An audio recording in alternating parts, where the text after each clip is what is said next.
You parked in our lot, crashed through our bushes, and left your beer cans on my lawn. Get your cars out now. Me, female, 34 years old, and the landlord of 2 of the 3 flat buildings on our street, I said it through the door and I meant it. By the time the sun went down that night, everyone who thought my parking was fair game would learn the difference between entitlement and ownership. Spoiler, it involved literal ice, and by morning, they would be the ones knocking and begging, not me. I will tell you everything, and yes, I am proud, embarrassed, furious, and maybe a little unhinged. This ends with me learning more about who in my own family had been playing both sides. It also ends with consequences neither of us expected. There's a smell in my memory. Hot metal and gasoline, and the sweet antiseptic tang of the laundry room where I ran the hose, lungs fogging in the winter air. We owned 2 attached 3-flat buildings and rented 4 units. Lived in one of the units ourselves. Me, female, 34 years old. Mom, female, 60 years old, lived with us part-time. Brother, male, 38 years old, had his own life but stayed close. Our lot held 16 cars, and for 20 years, it was enough. Then, slowly, like smoke through a ceiling, strangers' cars started appearing. First here and there, then by the handful. People from down the block, friends of friends, the guy who hosted parties 3 doors down and liked to brag about being friends with the landlord. The first time I blocked a car in, I thought it was a wake-up call. I left my station wagon across the driveway for an hour and watched a guy drive over our bushes and across our lawn like he owned the place. He crawled out, swore, tossed his keys on the hood, and walked away. I called the police. They shrugged. I called a towing company, and we posted signs. Private parking, towing enforced. For months, it worked. Quiet, peace. The small joys of suburban property rights. Then, New Year's Eve happened. We had been at a small family dinner, me, female, 34 years old, mom, female, 60 years old, brother, male, 38 years old, warm soup steaming on the table, candles fighting the cold outside. The neighborhood smelled like wood smoke and the little Italian restaurant down the block where our neighbor used to work. You could hear muffled fireworks like distant thunder. When we got home at midnight, the lot was full. Every single space packed. Cars lined the street, blocking in vehicles that weren't ours. People had parked under my nose because some guy a few buildings down told them they could. It was below 0, the night so cold the breath left you in white curtains. I felt something hard click inside my chest, the exact coldness of the winter outside, and a plan formed that would make a good story for my granddaughter someday, or a bad entry in a court transcript. I did not want to escalate. I wanted them to go. I called the tow company. They were busy, overloaded because of holiday calls, and said they couldn't get out there for a few hours. I thought of calling the cop again. I thought of slashing tires, of leaving notes, of bad reviews on neighborhood Facebook. But pride and principle shouted louder. Then I remembered the old lawn sprinklers in the garage, heavy brass things that hissed like small sea monsters, and a trick my grandfather once used to clear frost from a tiny greenhouse. I dug them out. I ran a hose from the laundry room faucet, hot water, so it would not freeze in the pipe. I set 3 sprinklers to sweep the lot in slow arcs and left them running. I moved them every half hour for nearly 5 hours, circling like a hunter around prey. The water hit the cars and the asphalt, and in the bitter air, it froze instantly, forming a glazed shell over doors, locks, and window seals. I was careful, deliberately careful about where the water hit. I slashed no tires, broke no glass, left no permanent damage. I aimed at the seams, between the door and frame, around the locks, into the little gutters where condensation hides. I left the wheels and undercarriage mostly free, because I had no interest in causing a tow to be impossible. I wanted inconvenience, humiliation, and a clear message: do not park on my property. By 3 a.m, the lot had become a display of frozen chrome and glass, each car encased in a crisp, unyielding shell. I went to bed and slept like a rock, the radiator ticking, the house smelling of hot tea and OxyClean. At 4 in the morning, the pounding started. Doorbells, fists, curses, and voices thick with alcohol and fury. A chorus of footsteps and muffled profanity thud down our front steps. Someone was yelling that their child's medicine was in the trunk, someone else that their skis are in the back seat. My phone buzzed with unknown numbers. We stayed put, Mom wrapping a blanket around her shoulders as the shouting swelled. When the police arrived, they were trying not to laugh. The people outside were not original residents. They were partygoers, freeloaders, friends of a man named Ron, the same man who'd driven through our bushes and boasted about being friends with the landlord. I opened the door and lifted my chin. Their faces were pale and red, blinking in the sodium light. The cold made their breath steam. "You're on private property," I said, and motioned at the tow signs. They looked shocked, then indignant. Then they saw the ice. "You did this," one woman shouted. "You froze our cars." The man who'd driven over the bushes tried to laugh it off. He had that look of entitlement that never ages, like the world owes him a favor. I told the police that they had two options: move their cars onto the public street if they could, or face tickets and towing since I was the property owner. With locks iced solid and doors sealed, moving was not an option. The officers issued tickets and called for tow trucks. By sunrise, 12 cars were towed and the neighborhood talked. I had a small triumph. Justice felt like a hot ember in my chest. But the night had not yet finished revealing itself. The person who organized this little migration of cars was not just some drunk friend. He was someone I thought I could rely on. There is a weird silence right after the cops leave and the tow trucks rumble away, a silence that smells like burnt coffee and rubber. Morning light scraped the ice. The world seemed stunned. Neighbors gathered on stoops like birds. Some shook their heads, some clucked, and said things like, "Revenge best served cold," and a kid across the street made a joke about Mr. Freeze.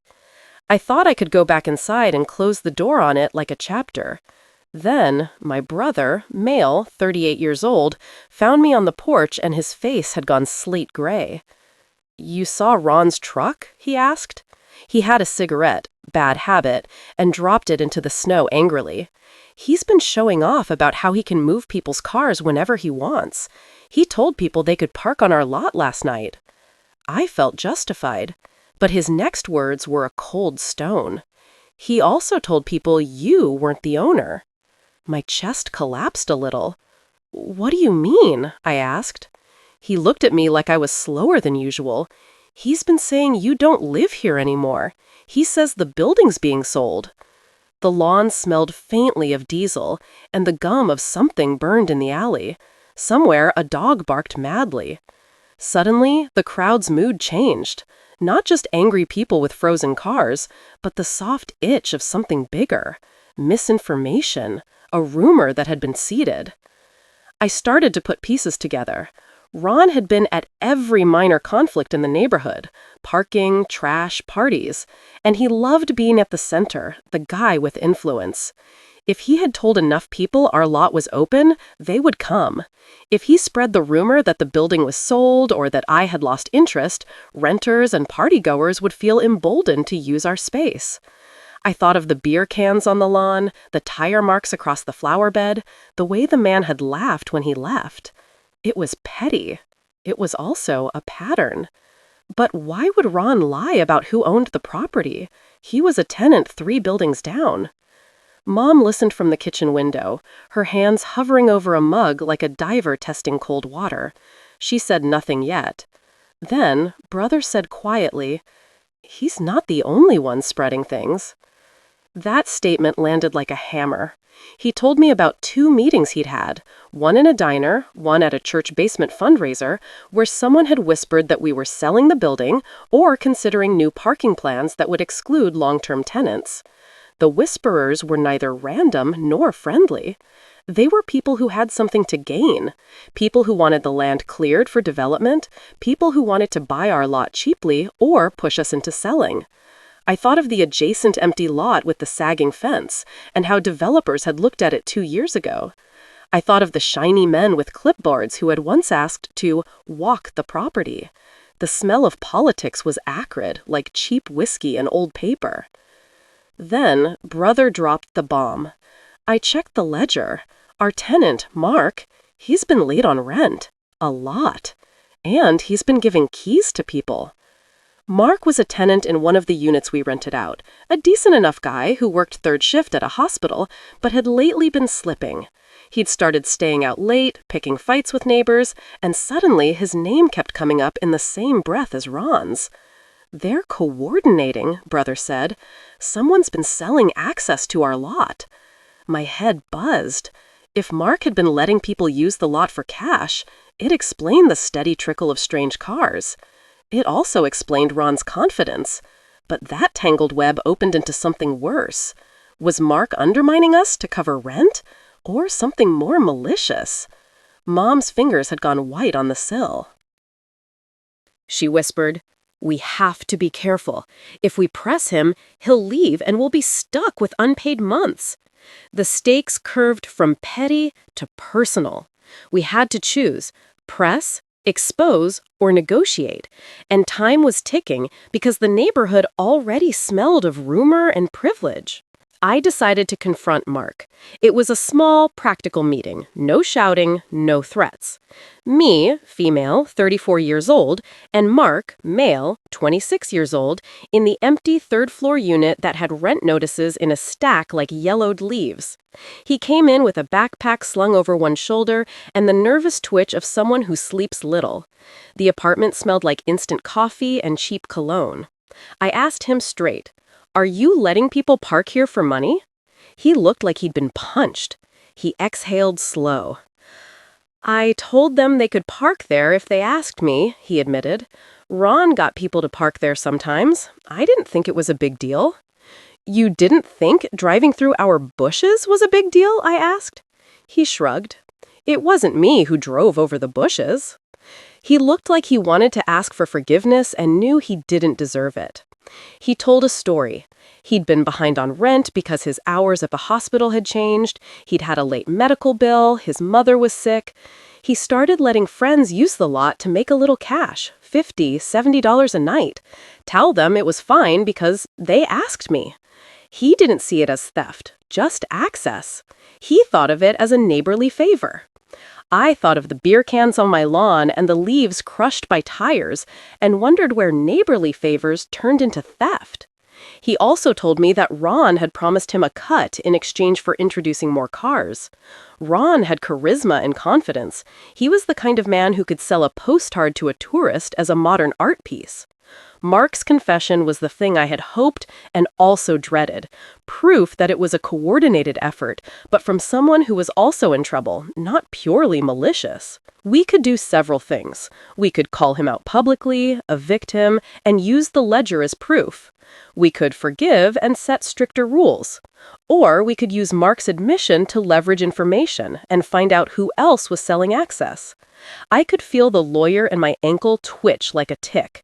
But this is where the ethical line thinned, the exact moment where revenge can become a trap. I asked myself, do you think revenge always backfires? And couldn't say no, though a small part of me wanted to watch the people who'd laughed at my bushes feel what it was to be frozen out. We made a plan. Mark would stop. We would give him a week to catch up and set up a payment plan, and he would give us names of people who had paid him. In exchange, we would not immediately evict him, unless he lied. He agreed, relief tearing his face into something almost human. But we were already in motion. People had been humiliated outside our door at 4 a.m. The neighborhood had taken sides, and every side had something to lose. As I left Mark's unit, the building smelled of old carpets and the faint, stale perfume of people who live on the edge. I felt tired and oddly elated, like a chess player who'd just taken a rook and not yet realized the counterattack. What we did next would change relationships in ways I hadn't predicted. 2 days later, the names started to arrive. 3 guys who ran a delivery service, a woman who worked at the bar 2 blocks over, and then Ron. Ron's name came with teeth. He'd promised Mark a cut and more if he could route more cars. He'd been parking friends and charging a small fee to use our lot. but the final name landed like a stone in my gut. My own cousin, male, 36 years old, Matt, who'd been coming by for poker nights and had once helped me fix the porch light. He'd been telling people our lot was okay to use and had taken money for it. Betrayal has a particular taste, metallic and tight in the back of your throat. I had always thought family was different. We'd grown up together. He'd been the one to show me how to patch a tire once. To find him in a ledger of charges was the worst sting. I remember the sound of the radiator hiss when Brother handed me a photocopy of Mark's notes. Each line item was a small betrayal. Names, amounts, late-night rendezvous. "Do you think betrayal is ever unintentional?" I asked aloud to Brother, to Mom, to the empty kitchen that smelled faintly of cinnamon toast. Mom cried quietly in the living room. Brother slammed a chair and told me to be careful how I handled it. Family could be broken by one angry move. I saw both sides. Then I thought of our bushes, turned to mulch, and the $67 someone had left as a tip on the walkway last month. I thought of being laughed at in front of people who treated our property like a common, and I felt the righteous fire flare up, the one that kept me from backing down. I confronted Matt at the poker night. He was slouched in a folding chair, cheeks flushed from beer, the lipstick ring of someone else on his collar. He blinked when I walked in, like a deer that recognizes the hunter. "You took money," I said. "You told people they could use our lot." He tried to laugh it off, said he just let them park, and that everyone does it. "Do you think betrayal always hurts more than stealing?" I wanted to ask him, but my throat closed. He said he needed money, that he was between jobs, that he thought we were selling the property anyway. The excuses ran thin and sticky, like the cheap beer on his shirt. I had choices. Make it public, shame him, press an eviction for Mark, call the cops, or talk. Part of me wanted to ring the bell and yell everything until the culprits shrank away. Part of me remembered family dinners, holidays with overcooked turkey and too loud laughter. I finally asked, "Would you give him a second chance?" and looked at Mom to see if she would. She sniffed, wiped her nose, and said quietly, "Family can be forgiven, but trust takes work." I made a decision that surprised me. I would not ruin Matt publicly. Instead, I demanded repayment, an apology to the tenants, and that he stop telling people the building was for sale. I wanted restitution, not revenge. But I kept a card up my sleeve because I had learned the power of leverage. The neighborhood would know, quietly, who had been complicit. People talk when they feel slighted. That would be the slow, social cost. It sometimes works better than legal ones. And yet I could not avoid the truth that I had crossed a line myself. I wanted to be fair, but I also wanted those partygoers to feel embarrassed and responsible. I wondered out loud, should I have handled it differently? I already had the answer in my chest, hot and sharp. The middle of the story is where the twist lands and changes everything. We thought this was about parking. It wasn't. It was about leverage, about who controls access and who profits from the gaps. When we dug further into Mark's ledger, we found a note that made my blood run slow. A half address, an account number, and a reference to a meeting behind the hardware store. Brother called it a small-time shuttle ring. I called it a tidy little market, cars in exchange for pocket money, and yet the note hinted at something larger. When I confronted Ron the next day, he did not deny it. He smiled like a man who'd taught himself how to charm consequences away. "Everyone's doing it," he said, the cheap arrogance of someone who thinks rules apply only to other people. He admitted coordinating cars, and he admitted telling people our lot was open.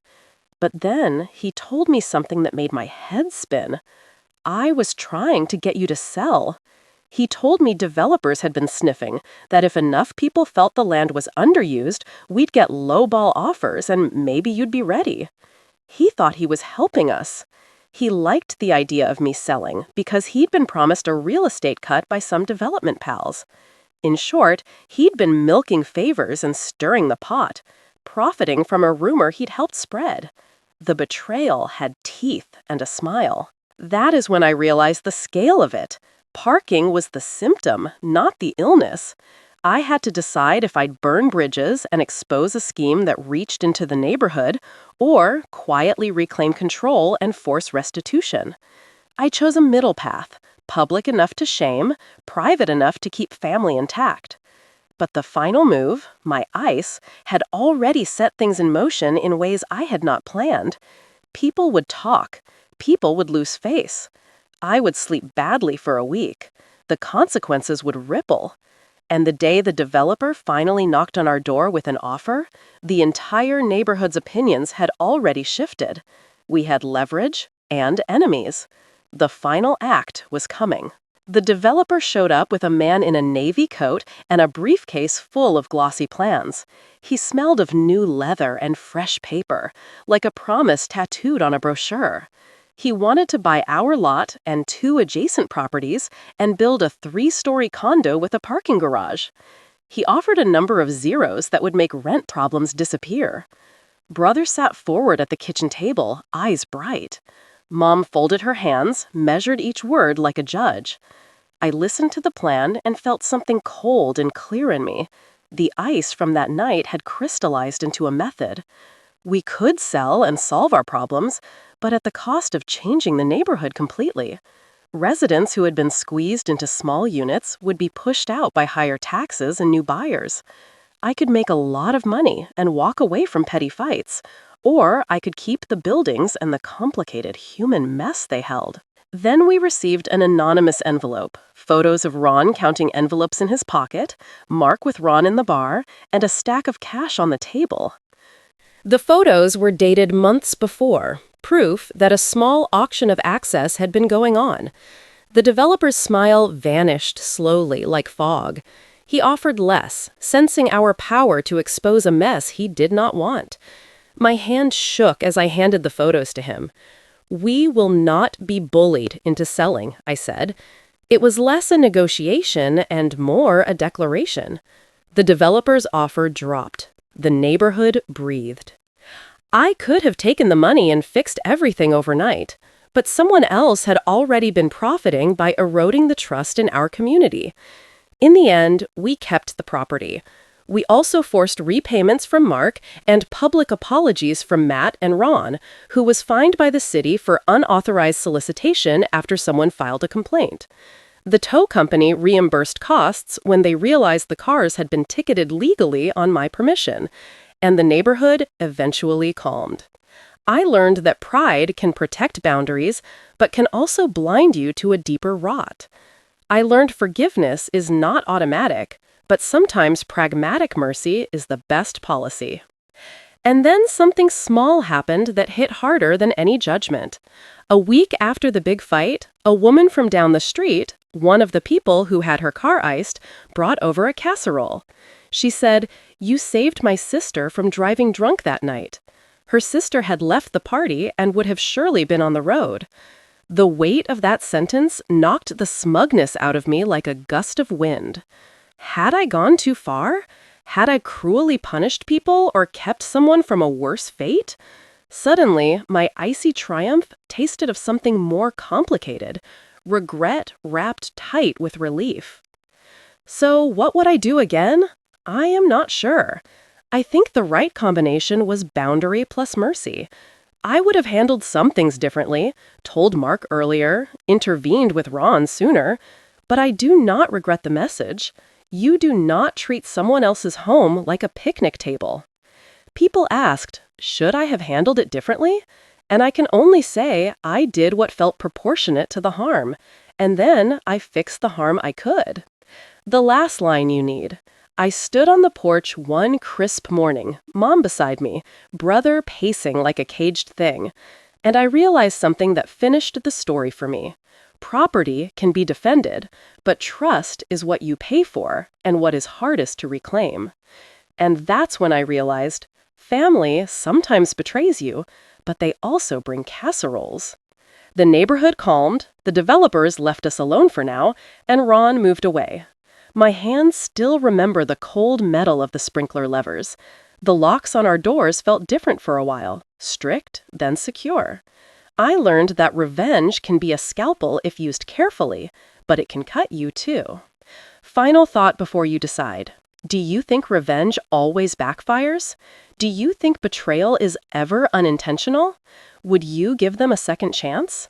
Think about who you would trust with your keys and your story.